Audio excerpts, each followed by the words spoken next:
नमस्कार दोस्तों, स्वागत है आपका आपके परिवार गुरुकुल हिंदी में। जैसा कि हम वर्णमाला के पिछले 2 पार्टों में प्रश्न संख्या 60 तक प्रश्न देख चुके हैं। आज हम इसी सीरीज को आगे बढ़ाते हुए आगे की प्रश्नों की संख्या को देखेंगे। प्रश्न संख्या 61, संयुक्त व्यंजनों को छोड़कर हिंदी में वर्णों की संख्या है। ऑप्शन है 36, 44, 48, 53। संयुक्त व्यंजनों को छोड़कर हिंदी में कितने वर्ड हैं? तो इसका सही आंसर ऑप्शन नंबर सी 48। देखिए, कुल हमारी वर्णमाला में 52 यानी 52 वर्ड हैं, जिसमें से 4 हमारे संयुक्त व्यंजन होते हैं। संयुक्त व्यंजनों को हटाकर इनकी संख्या 48 बचती है। प्रश्न संख्या 53, निम्नलिखित में अग्रस्वर नहीं है। इनमें से कौन सा अग्रस्वर नहीं है? इसका सही आंसर ऑप्शन नंबर आ हो जाएगा, क्योंकि आ हमारा अग्रस्वर नहीं है। आ हमारा मध्य स्वर में आता है। अग्रस्वर में कौन कौन से स्वर आते हैं? तो अग्रस्वर में छोटी ई, बड़ी ई, ए, आई, ये 4 हमारे स्वर हैं जो कि अग्रस्वर होते हैं। आ हमारा मध्य स्वर है, बाकी इन सभी को छोड़कर सभी पश्च स्वर में आते हैं। प्रश्न संख्या 63, जिनके उच्चारण में दीर्घ स्वरों से अधिक समय लगता है वे कहलाते हैं। ऐसे वर्ण जिनका उच्चारण करते समय दीर्घ स्वरों से भी अधिक समय लगता है, ऐसे स्वरों को हम क्या नाम से जानते हैं? तो ऐसे स्वरों को हम प्लुत स्वर के नाम से जानते हैं। इनके उच्चारण में दीर्घ स्वर से अधिक समय लगता है, या यूँ कहें कि 3 मात्राओं का समय लगता है। प्रश्न संख्या 64, उच्चारण के समय जीव की स्थिति के अनुसार स्वरों के कितने भेद माने गए हैं? उच्चारण के समय या फिर जीव की स्थितियों के आधार पर स्वरों के 3 भेद किए गए हैं। 3 इसका सही आंसर हो जाएगा। प्रश्न संख्या 65, उत्क्षिप्त व्यंजन हैं।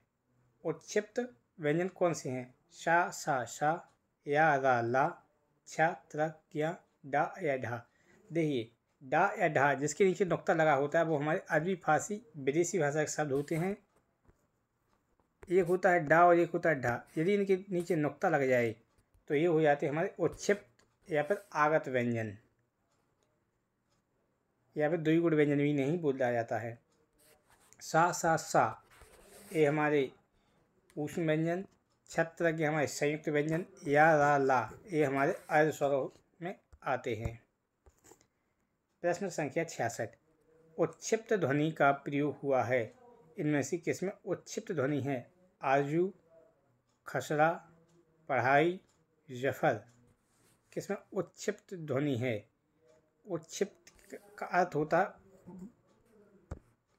उत्क्षिप्त यानी कि डा या ढा को हम उत्क्षिप्त व्यंजन। तो किस में इनका प्रयोग हुआ? तो ऑप्शन नंबर सी, सा, पढ़ाई। पढ़ाई में ढा देखने को मिल रहा है, जबकि जफर में जो फा है, जो अरबी फारसी का नुक्ता वाला है, इसे हम उत्क्षिप्त ध्वनि नहीं कहते हैं, इसे हम आगत ध्वनि कहा जाता है या नवीनतम ध्वनि कहा जाता है।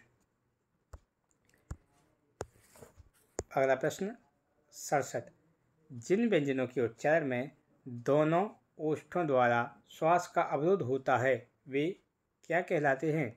ऐसे व्यंजन जिनका उच्चारण करते समय दोनों होठों का श्वास से रोका जाता है, तो ऐसे व्यंजनों को क्या कहते हैं? तो ओष्ठ व्यंजन कहलाते हैं। 22 का सही आंसर हो जाएगा। अगला प्रश्न, वर्चस्व व्यंजन कौन सा है? देखिए, वर्चस्व व्यंजन 4 या 5 होते हैं।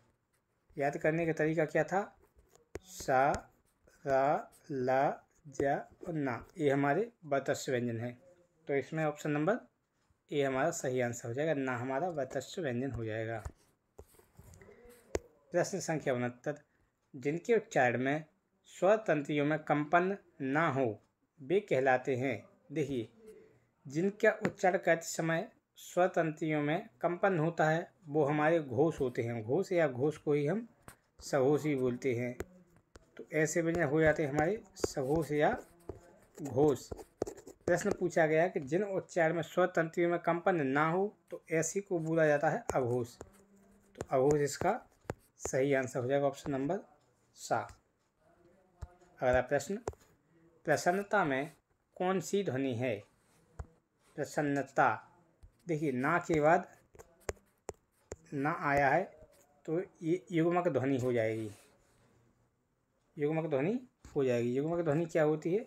जब एक व्यंजन वर्ण के बाद समान उसी की तरह दूसरा व्यंजन आए। जैसे प्रसन्नता में ना के बाद ना, भारतीय कुत्ता ता के बाद ता, दद्दा दा के बाद दा, चच्चा, बच्चा, है ना। तो ये हमारी युग्मक ध्वनियाँ होती हैं। और संपर्क ध्वनियाँ क्या होती हैं? संपर्क ध्वनि जिसमें व्यंजन अलग अलग आए, जैसे भक्त, यहाँ पर अलग अलग व्यंजन हैं, तो ये हमारी संपर्क ध्वनि कहलाएगी। पंचांग शब्द में उच्चारित ध्वनियों का लेखन निम्नलिखित में से किसमें हुआ है? पंचांग में जो अनुस्वार है वह किसका चिन्ह है? तो देखिए शब्द है हमारा पंचांग, पंचांग, पा के बाद अनुस्वार है, अनुस्वार के तुरंत बाद चा वर्ण यानी कि चा का पंचमा अक्षर है। तो पा, फा, बा, भा, मा। तो यहाँ पर चा वर्ण का पंचमा अक्षर चा छा जा झा यहाँ हो जाएगा यहाँ पर। तो ये हो जाएगा पंच चा, और ये हमारा का वर्ग का पंचमा अक्षर है। तो पंचांग इस तरह से लिखा जाएगा, इसका सा सही हो जाएगा। अगला प्रश्न, द्वित्व का प्रयोग किस शब्द में नहीं हुआ है? देखिए द्वित्व या इसी को अभी हाल युग्मक बताया था, युग्मक या द्वित्व एक ही बात हुई। तो किसमें द्वित्व का प्रयोग नहीं हुआ है? देखिए बलगा, इसमें अलग अलग स्वर आए हैं, जबकि द्वित्व में दो समान व्यंजन एक साथ है, जैसे बच्चा, कुत्ता, बग्गा। बलगा में ला के बाद गा है, ये संपर्क ध्वनि है, युग्मक ध्वनि नहीं होगी, संपर्क ध्वनि है। शब्दकोश में श्रद्धा शब्द किस शब्द के बाद आएगा?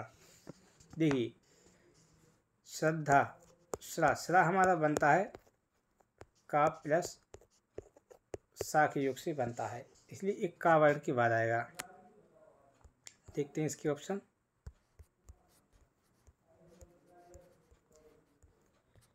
शासन, सौरी, श्याम या श्रमिक।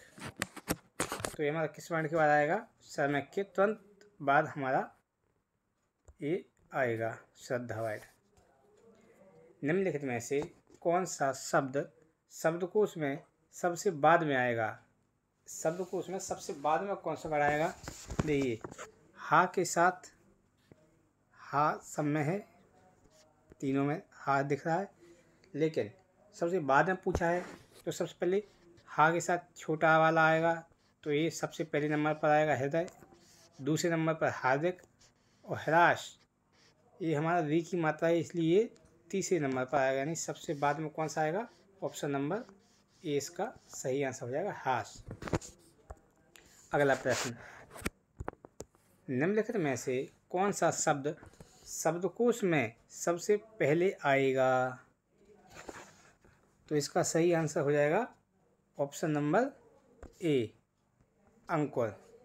क्योंकि शब्दकोश में सबसे पहले अम और आहा वाले आते हैं, इसके बाद आ, फिर बड़ा आ, फिर छोटी ई, बड़ी ई, इस प्रकार से शब्दकोश के क्रम में ही आते हैं, इसलिए सबसे पहले नंबर पर इनमें से कौन सा आएगा? अंकुर इसका सही आंसर हो जाएगा।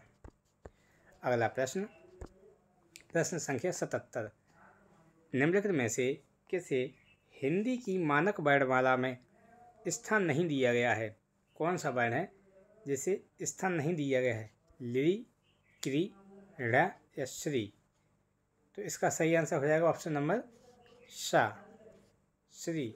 इसको मानक वर्णमाला में स्थान नहीं दिया गया है। जबकि लिरी को वर्णमाला में माना जाता है। क्री, ड़ा, जबकि श्री ये कोई वर्ण नहीं है। श्रा वर्ण मानक है लेकिन श्री वर्ण मानक नहीं है। प्रश्न संख्या 78, हिंदी भाषा में मूलतः वर्णों की संख्या कितनी है? मूल वर्ण कितने हैं? तो हिंदी भाषा में मूल वर्णों की संख्या है 46 यानी 46। इसका सही आंसर हो जाएगा। ये हमारे मूल वर्ण हैं। प्रश्न संख्या 79 यानी 79, देखते हैं। खड़ी पाई वाले व्यंजनों का संयुक्त रूप कैसे बनाया जाना चाहिए जिसमें खड़ी पाई आती है? जैसे कि पा, जैसे कि का, जिसमें खड़ी पाई आती है उसका किस प्रकार से संयुक्त रूप बनेगा? इसका सही आंसर हो जाएगा ऑप्शन नंबर खड़ी पाई को हटाकर। जैसे इसका हमें संयुक्त रूप बनाना पड़ेगा तो क्या बनेगा? इसका इसे आधा वर्ण कर देंगे। जैसे फा में, दा में तो खड़ी पाई है ही नहीं, तो खड़ी पाई को हटाकर इसका संयुक्त रूप हम तैयार करते हैं। अगला प्रश्न, निम्नलिखित में से कौन सी अनुनासिक चिन्ह वाला शब्द है जिसमें अनुनासिक है? पंच, कंस, कहाँ, व्यंजन। तो इसमें से किसमें अनुनासिक चिन्ह वाला शब्द अनुनासिक? तो इसका सही आंसर ऑप्शन नंबर सा, कहाँ। ये सब क्या है? अनुस्वार हैं और ये अनुनासिक, अनुनासिक मुंह के साथ साथ नाक से भी हवा निकलती है।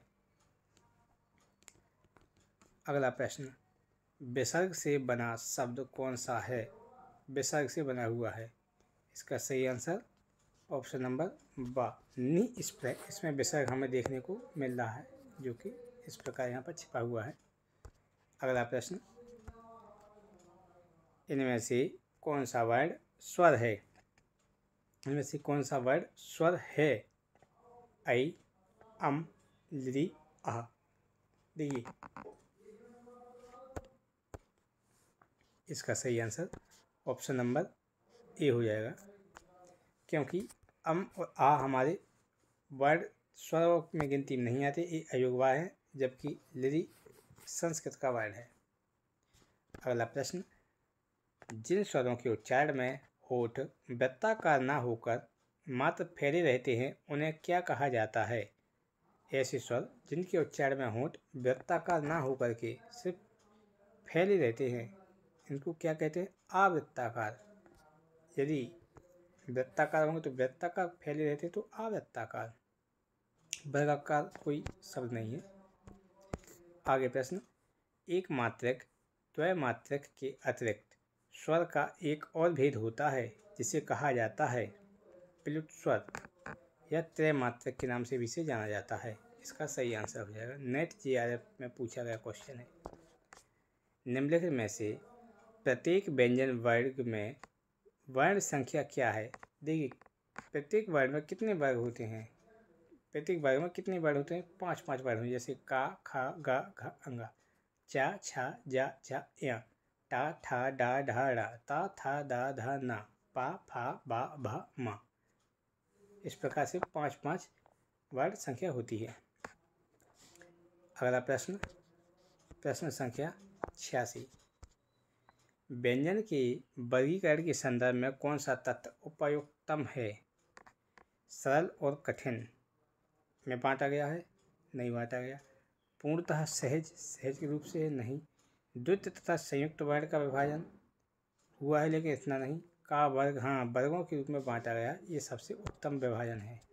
का वर्ग, चा वर्ग, टा वर्ग, ता वर्ग, पा वर्ग, अंतस्थ और उसमें बांटा गया सबसे उपयुक्त माना जाता है। शब्दकोश में सबसे बाद में कौन सा वर्ण आएगा? शब्दकोश में बात हो रही है तो सबसे बाद में आ जाएगा अपना हा, क्योंकि हा हमारा अंतिम वर्ण होता है शब्दकोश का। इसका सही आंसर ऑप्शन नंबर सा हो जाएगा। अगला प्रश्न, कोश में त्रा किस वर्ण के बाद आता है? त्रा वर्ण जो है वो किसके बाद आता है? णा, ज्ञा ता था। देखिए ता हमारा दो वर्णों के योग से बनता है, ता प्लस रा बराबर बनता है ता, तो ये हमारा ता वर्ण के जस्ट बाद आएगा। अगला प्रश्न, लघुत्तम वाग ध्वनि को कहते हैं। देखिए लघुत्तम वाग ध्वनि जो सबसे छोटी ध्वनि होती है उसको क्या कहा जाता है? वर्ण कहा जाता है। तो इसका सही आंसर ऑप्शन नंबर सा हो जाएगा, वर्ण। ऊष्म महाप्राण वर्ण है, ऊष्म और महाप्राण है, तो हमारा सा इसका सही आंसर हो जाएगा, क्योंकि ऊष्म व्यंजन हमारे चार हैं, सा सा सा हा, सा हा, ये हमारे ऊष्म है। जबकि महाप्राण पूछा है तो इसमें ये हमारा महाप्राण भी है, क्योंकि इस प्रकार है सा हा। ठीक, तो प्रश्न संख्या 91 देखेंगे। निम्नलिखित में से किस वर्ण का मूल उच्चारण हिंदी में प्रचलित नहीं है? हिंदी में प्रचलित नहीं है, कौन सा वर्ण है ऐसा? श्रा, छा, ऋषि या शा? तो इसका सही आंसर हो जाएगा री, यानी कि जो री वर्ड है वो हमारी मूल उच्चारण हिंदी में प्रचलित नहीं है, जबकि संस्कृत में लिया जाता है। कौन से शब्द में रा अन्य से भिन्न है? इसका मतलब है कि रा किस में अन्य से भिन्न है, तो इसका सही आंसर हो जाएगा, क्योंकि यहाँ पर रा पदे रूप में है, यहाँ पर भी रा फार्ता के रूप में, यहाँ पदे रूप में, जबकि यहाँ पर पूरा रा दिया है जो कि पदे रूप में नहीं है, तो ये उसका सही आंसर हो जाएगा। अगला प्रश्न, कौन सा वर्ण ओष्ठ नहीं है? देखिए ओष्ठ में आते हैं, उप आते हैं, ओष्ठ में नहीं है पूछा है, तो ये दोनों तो ओष्ठ वर्ण है। वा दंतोष्ठ में है, जबकि बड़ा आ हमारा ओष्ठ वर्ण नहीं है, ओष्ठ नहीं है। वैसे तो ये दंतोष्ठ, दंत प्लस ओष्ठ में माना जाता है वा हमारा दंतोष्ठ वर्ण है, जबकि इसमें ओष्ठ मिक्स है, इसलिए इसको माना गया है। इसलिए इसका सही आंसर ऑप्शन नंबर डी दा हो जाएगा, बड़ा आ, ये हमारा कंठ से उच्चारित होता है। अल्प प्राण ध्वनियों का समूह कौन है? अल्प प्राण ध्वनियों में 1, 3 और 5 वर्ग की ध्वनियों को लिया जाता है, तो इसका सही आंसर ऑप्शन नंबर बा हो जाएगा, चा जा या। 1, 3 और 5 नंबर वाली ध्वनियों को इसमें लिया गया है। हिंदी वर्णमाला को कितने भागों में बांटा गया है? तो हिंदी की वर्णमाला को 2 भागों में बांटा गया है, स्वर और व्यंजन। अगला प्रश्न, हिंदी वर्णमाला में स्पर्श व्यंजनों की संख्या कितनी है? तो स्पर्श व्यंजन इसमें 25 स्पर्श व्यंजन होते हैं, जो कि का से लेकर माँ तक हैं। का से माँ तक के व्यंजन को स्पर्श व्यंजन कहा जाता है, इनकी संख्या 25 है। वर्ण के प्रथम, तृतीय व पंचम वर्ण क्या कहलाते हैं? 1, 3 और 5 को हम अल्प प्राण कहते हैं। अभी हमने देखा इनमें से कौन सा वर्ण मानक वर्ण नहीं है, कौन सा वर्ण को मानक वर्ण नहीं माना जाता है? तो ये रा वा ये हमारा मानक वर्ण नहीं, जबकि ये तीनों हमारे मानक वर्ण हैं। अगला प्रश्न, व्यंजन को अन्य किस नाम से जानते? देखिए संस्कृत में व्यंजन को अच कहा जाता है, संस्कृत में व्यंजन को हल कहा जाता है और स्वरों को अच कहा जाता है, तो इसका सही आंसर ऑप्शन नंबर ए हो जाएगा। मात्रा के आधार पर हिंदी स्वरों के 2 भेद हैं। मात्राओं के आधार पर या तो ह्रस्व दीर्घ, ह्रस्व अग्र पश्च मध्य, तो ह्रस्व और दीर्घ इसका सही आंसर हो जाएगा। आई होप आपको वीडियो अच्छा लगा होगा तो लाइक करना, चैनल को सब्सक्राइब करना एंड कमेंट करके बताना कि अगली वीडियो किस टॉपिक पर चाहिए। जय हिंद।